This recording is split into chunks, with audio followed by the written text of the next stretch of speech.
Welcome to SVG-TV's news for Wednesday, January 31st, 2024.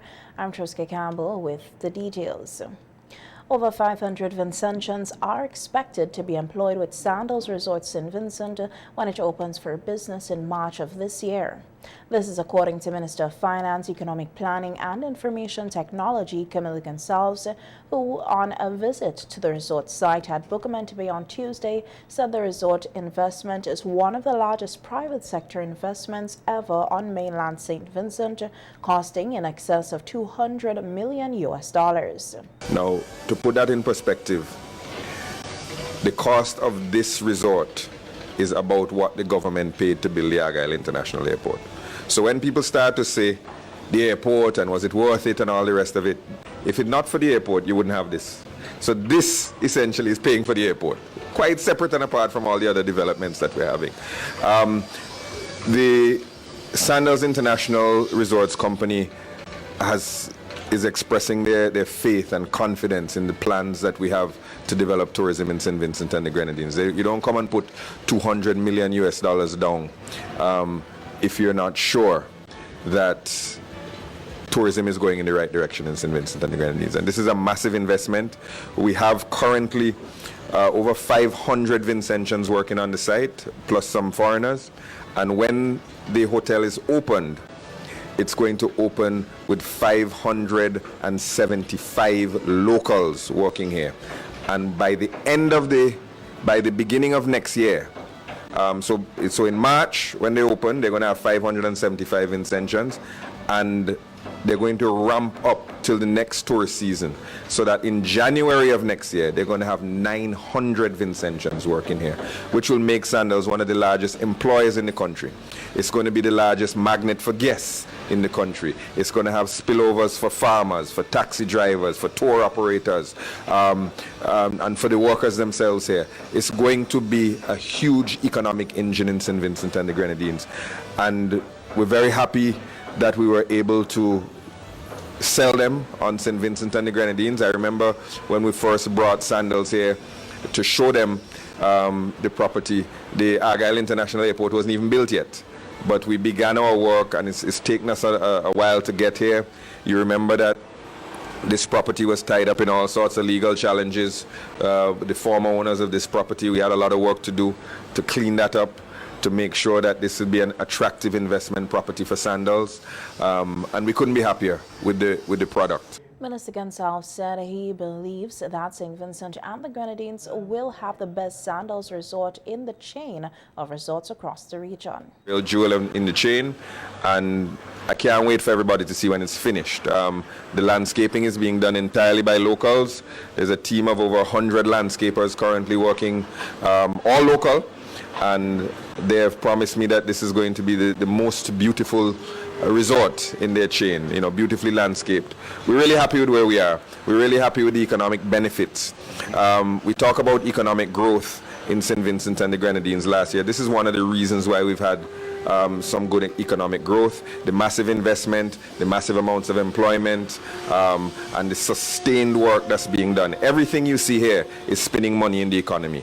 The things that came in at the port, the workers, the stone, the aggregate, the cement, the plants, the vegetation, everything here is generating money for the government, for the country, or for individual people in St. Vincent and the Grenadines. And it's only going to get better.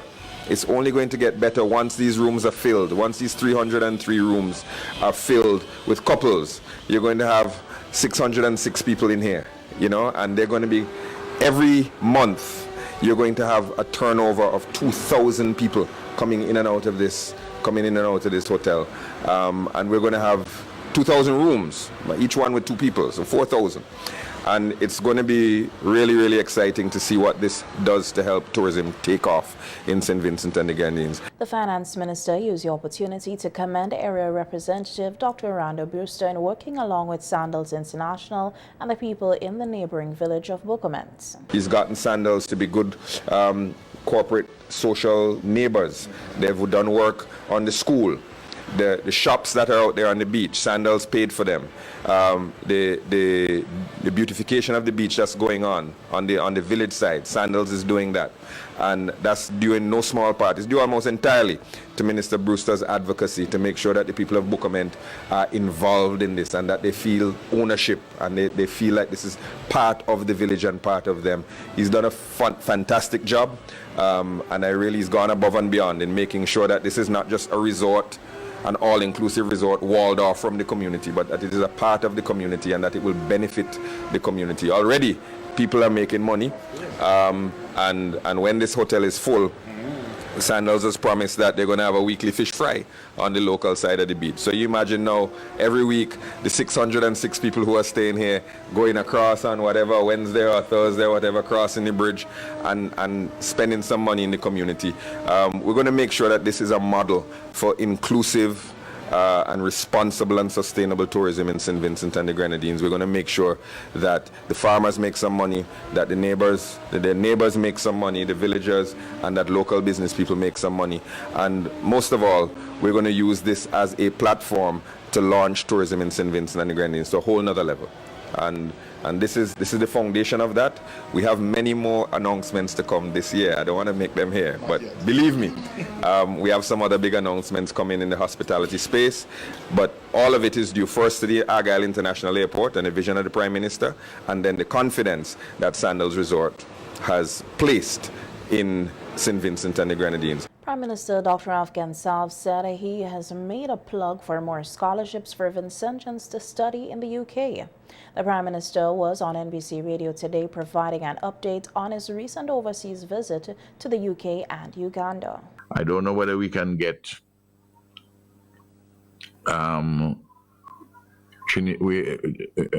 University of Wales Trinity St. David to repeat what they have done with us with the 55 scholarships.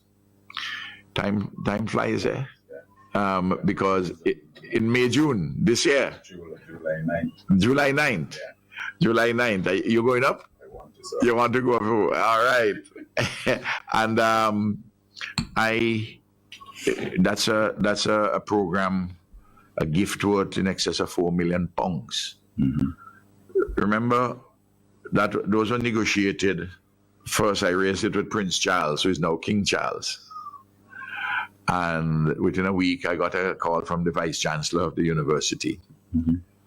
And we put things in motion. Of course, I had gone up and visited, and they gave me an honorary doctorate. Mm-hmm. They awarded me that for things which I've been doing. And 2001 to 2004, and the students are graduating, as far as I know. Mm-hmm. The reports that I've received, nobody is faltering. Everybody who is on the ground there. Mm-hmm. And those who are doing the master's degrees, the 15 doing the master's degrees by distance, that they're doing well too. Mm-hmm. Now, but apart from that particular university, I spoke to Minister Rutley about other scholarships. I made the point that since the Thatcher government had dismantled a lot of the overseas scholarships, that they had never been returned. You have one or two like the Chevenin, but relatively small numbers. And they understand the significance of it. So I made that plug there, as I always do for the young people, for the students. So I will push. In fact, I intend to write the Vice Chancellor of the University, Manchester University, where I got my PhD. This year, July, would be 50 years since I got my PhD from Manchester. So I'm going to write them and tell them in commemoration of the 50th anniversary of my PhD, if I could get a few scholarships. On the Group of 77 summit in Uganda, Prime Minister Gonsalves said he held discussions with the President on African-Caribbean relations, who gave support to his proposal on the ABCD Commission. PM Gonsalves said he also held a discussion with the leadership of the Makerere University in Uganda, where he once studied for an exchange students program with SVG. The choir at Makerere has already contacted me about wanting to come to St. Vincent. I was very impressed with them. They sang, when I arrived on the campus, they sang the national anthem perfectly. Yeah. Save and except just once, the way they pronounced Hiruna. You know, the Hiruna. You know, they got that. That's a slight, but that's understandable. You can but it was beautifully done. You know, well conducted rendition. It was very beautiful to hear our anthem at sang on the campus. And of course, I visited Dag Hammarskjöld Hall, which is my old hall of residence, and I pointed out, I knew as we were going on, I said, well, we're going down to a cul-de-sac here, you know, and I have to turn left. And the Minister of State and the Minister of Education, Higher Education, was with me. He said, so you remember the thing? And I said, when we come out and we turn in, I said, on the left-hand side is where the office is. So pay up quote unquote to show yourself.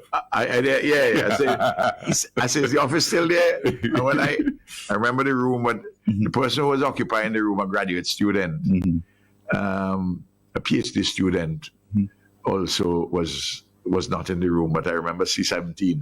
C17. You know. So we are building the links. And I'm hoping out of both visits, we'll see some things happening tangibly with education, higher education. The Hansen disease, commonly known as leprosy, is not an easily transmittable disease as it requires prolonged close contact with an infected person or someone who is not receiving the necessary treatment.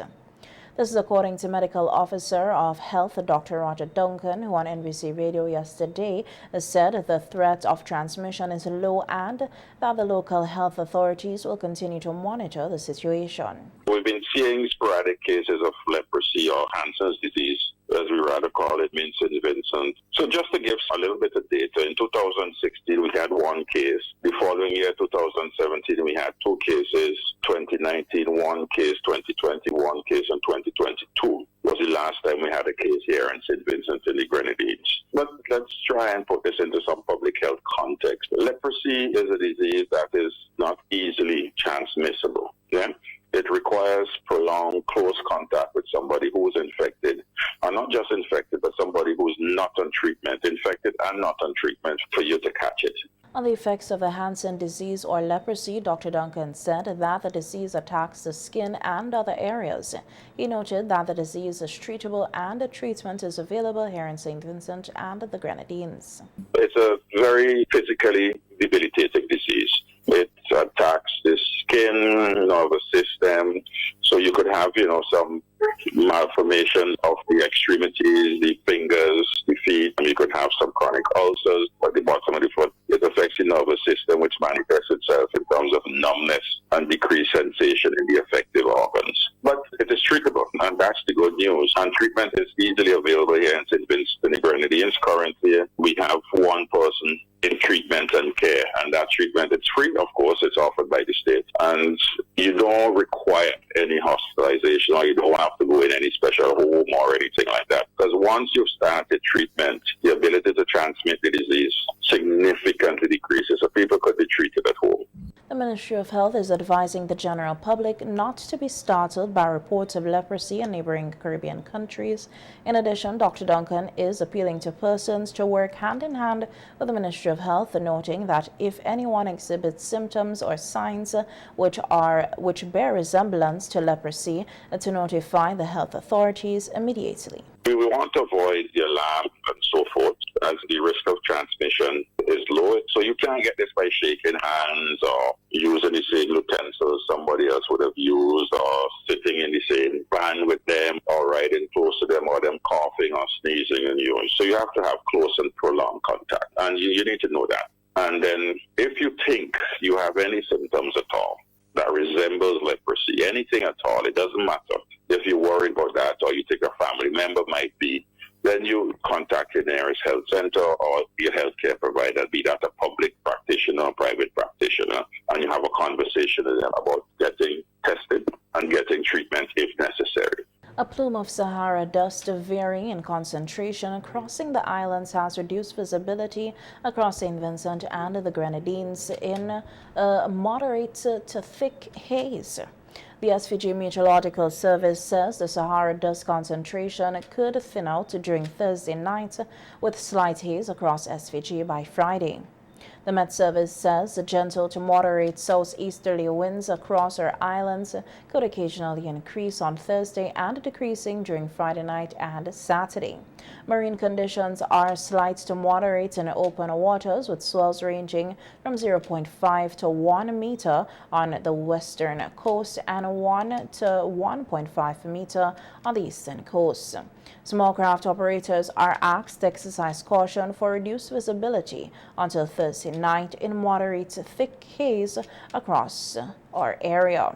Additionally, the SVG Met Service says an area of low pressure in the Atlantic Ocean is propagating a long period of northerly swells which could reach along western coast of our islands during Friday and spreading across the eastern coast by Friday night. Small craft operators and sea bathers are also asked to exercise extreme caution for occasional breaking wave action or surf and rip currents. A sweet potato research project is currently underway by the Caribbean Agriculture Research and Development Institute, CARDI. CARDI's local representative, Dono Jackson, said the project, which is designed to strengthen sweet potato production, is beginning to show good results. Its comments came as the API visited the Caribbean Agriculture Research and Development Institute's field office at Orange Hill, where significant sweet potato research is said to be underway. The research is being conducted under the Regional Sweet Potato Value Chain Enhancement and Technology Transfer Project, which is funded by the Caribbean Development Bank. The overall objective of the project is to make available the market preferred and climate resilient cultivars so that we can increase production and at the same time assist in the processing through research work, and by so doing we can increase the industry productivity. As part of this work as well is to come up with also a catalogue of sweet potato cultivars of economic and environmental importance in each of the study countries. There are the study countries that are part of this project: St. Vincent, we have Antigua and Barbuda, we have Barbados, we have Guyana, and we also have Belize, which are part of this regional project. And a part of it too is to provide training as well to our stakeholders, countries, in terms of the propagation of virus replanting material. Now, this project is being funded by the Caribbean Development Bank, and we are working, the implementing agency is CARDI, but the University of the West Indies is charged with the responsibility to implement, but at the same time to do this research work as well in that regard. So yes, that is the broad framework under which this project is currently undertaken. These plots were established in September, so they are currently about 4 months old, and potato have a duration between 4 to 5 months. And we would have taken several samples already. Data collection have been taken, and we are in the final stage of doing data collection. According to Jackson, sweet potato production here faces many challenges, and the project seeks to introduce varieties and techniques designed to combat these challenges, which included the impacts of pests and climate change. One of the major pests of economic importance is the sweet potato weevil, right? And this weevil tends to feed on the tuber lays eggs in the vine, damage the vine, and then entry into the tuber, and it makes the tuber become unmarketable, okay? And also affect yield tremendously. We also have the grub problem. That is a very significant importance, and we also have rodents. So those are the areas that CARDI want to give some level of emphasis of importance and going forward in terms of research work as well, because we know that potato is a very important crop when it comes to food and security, and also climate resilient crop as well. So in light of that, yes, those are the major, as you would say, problem that the industry faces right now. All right, we know that the data is not still complete, but so far are there any indications that some of the varieties are being more resistant to these particular two pests, the grub and the other pests? What I can say though, so far we have not recorded any significant pest damage so far throughout the duration of the crop. Jackson added that while the research work is still ongoing, so far the Jackson and Rasta vines variety have been doing quite well with minimal impacts from pests.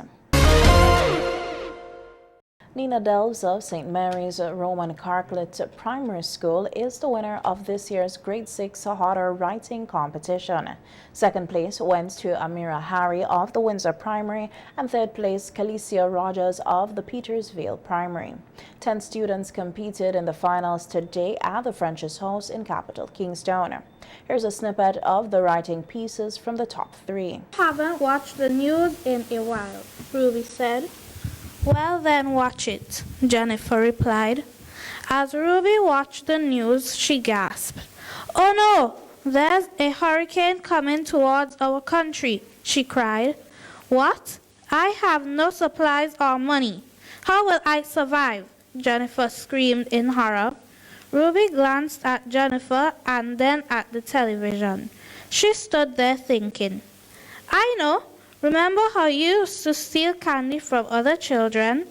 How about you steal some supplies and come back? Ruby said confidently. Jennifer stared at her in dismay. She had no other option. I have witnessed many things in my life, but never in my entire life have I ever witnessed a building engulfed in red and orange flames and black smoke. When I arrived at the scene, the smell of smoke and sulfur immediately hit my nose like a baseball bat. I noticed the building's roof was already crumbling to ashes and the windows were shattered. Now, everyone knows how a fire looks, right? Little flames dancing around the pot. But that's not how this one looked. Could you imagine? Absolutely outrageous black and gray smoke layered the building. Have been watching TV and playing games on devices before they could talk. Modern devices are smart. Sometimes they can be very useful, but using them too often without moderating the usage can seriously impact children's lives. Children must spend less time on their devices.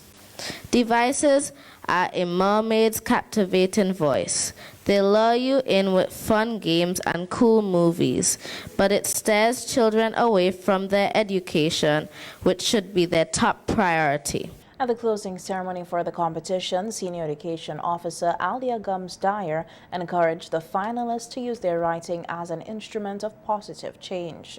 Students, you have been blessed with a gift, a brilliant talent that you can use not only for your benefit as students, but also to the benefit of global citizens.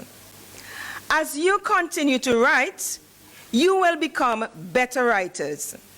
I implore you to forever be reminded that the pen is mightier than the sword, so that you can let your writing be an instrument of positive change. Let your writing influence your peers, that's other children in your age group, and even older ones. Because in today's world, we have become global citizens. We see this through social media every day. When we write on social media and on other digital platforms, we are writing to the world. Gumsdyer also urged parents and teachers to continue supporting the students and in their writing and development. I want to express gratitude to the hardworking teachers and principals who must consistently work hard with our students to bring them to this level of competence. It's not always easy, but I encourage you to persevere. Parents and guardians, we urge you to continue to support your children, be their cheerleaders. Our education officers continue to give human service. I commend you. Sales and Marketing Executive of Higher Education, Byron Wilson, congratulated all the participants in the competition and reiterated a call for 100% participation. I say congratulations to the participants in this year's competition. You have made this activity a success. And wherever you are, please take a bow and let us put our hands together for the students who participate. Having said that, I will continue to ask for maximum participation. Let us give the children a chance to express themselves. To those who made it to the finals, you have done exceptionally well. Giving an overview of the competition, Literacy Officer in the Ministry of Education, Gayleen Wickham, said this year's competition was a success, especially with an increase in participation. The preliminary round of the competition was held on the 23rd of November 2023 in several zones throughout the country. Commendation must be given to all the persons who were involved in the planning and execution of this year's competition. Since we have seen a significant increase, some 13 schools more when compared to last year's number who took part in last year's competition, reflecting approximately an increase of 25%. As a ministry, we are pleased with this increase in participation, and we are encouraging the schools and wish that schools will capitalize on these opportunities to engage their students so that they can develop competency. In other news, 3 police officers who were the subjects of interest in an allegation of abuse of a 10-year-old boy have been suspended from duty with half pay pending the outcome of the investigation. This was noted in a news release issued yesterday afternoon by the SVG Police Force, which states that the 3 officers, a corporal and 2 constables, were suspended by Acting Commissioner of Police Enville Williams. The police are asking anyone with information that can assist the investigation to contact the Calico Police Station at 458-4200 or police emergency at 911 or 999 or any police station or police officer you're comfortable speaking with. The police say all information received would be treated confidentially.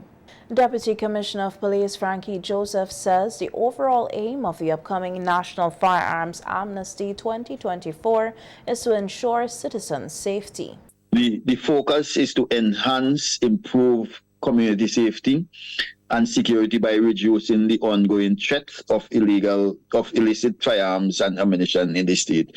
So it is really to reduce the risk of it and to reduce the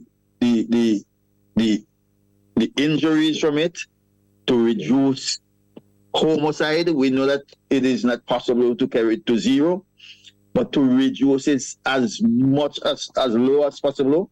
And it's overall to make the citizens feel safe, that they can go outside, they can go to their parties, they can go to their church. Because I remember in Layu, there were some persons who stated that because of what was taking place there with the homicide with the use of illegal firearms, that they were afraid to go to church. So its overall action is to ensure that the citizens are safe and to reduce all the risk when it comes to firearms. The National Firearms Amnesty 2024 will come into effect on Friday, March 1st and run for 91 days, ending May 30th, 2024. On the Police Beat program on Monday evening, Assistant Commissioner of Police Trevor Bailey said when the amnesty starts, persons will have the opportunity to hand in their guns and ammunition without any questions asked. I know this, when I say this, it's unfortunate that we're not getting any callers, because I know sometimes this part of the amnesty causes people to ask questions or to raise an eyebrow. Yes, we want to answer the queries. And at the same time, I want to extend an invitation to the general public that when the announcement is made of a public consultation in your area, to please try and make it to the location where the event is taking place, and so that you are a very important stakeholder. You can have your issues addressed, you can raise your points, you can ask your questions and have them answered by the panel.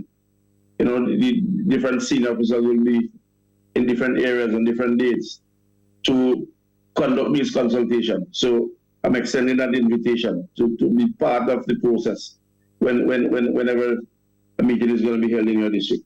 So I'm saying that during the amnesty period, persons will be able to hand in their firearm with no question being asked. So we're not going to take any information. We're not taking your name, we're not taking your address, we're not quoting a serial number, we're not quoting what type of firearm. We're not taking that kind of information from you. All we are asking and all we are requesting of you is to turn in that illegal firearm. So we want you to be as comfortable as it is. It is a no question asked amnesty. Deputy Commissioner of Police Joseph said they will be having consultations with various agencies outside of the police who will be collecting the illegal guns during the amnesty period to ensure everyone is on board with the operation. Because that is something that we also have to remind them of and make them aware of. That is in the document, where whenever someone surrender a weapon to them, that they do not have to, or they are not supposed to, ask them any question with respect to their name, address, occupation, telephone numbers.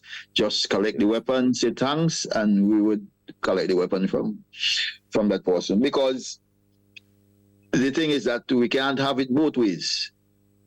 The important thing is to rid the streets of illegal, illicit weapons and ammunition. Yes. When a weapon that is surrendered to the police cannot harm anyone out there. That is true. That is the reason why we have to stick to what we have in the document for the amnesty. Yes. And I just want to repeat for the benefit of our listening audience or audiences who the agents are according to the documents. So you can hand your weapon over to a minister of religion, any pastor, preacher who you're comfortable with, or you can hand it over to a justice of the peace in your area. You can hand it over to a lawyer or solicitor. You can hand it over to a parliamentarian or a politician. You can hand it over to a teacher, or you can hand it over to a firearms dealer. That is in addition to the police.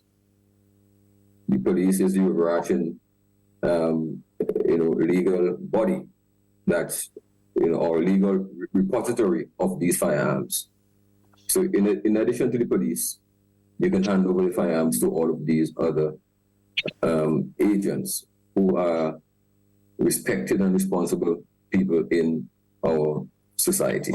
The SVG Police Force and its partners will hold several town hall meetings and walkabouts in various communities to sensitize residents about the amnesty and other related issues. The first meeting will take place on February 8th in Choppings at 4 p.m. and at Calicut Town Hall at 6:30 p.m.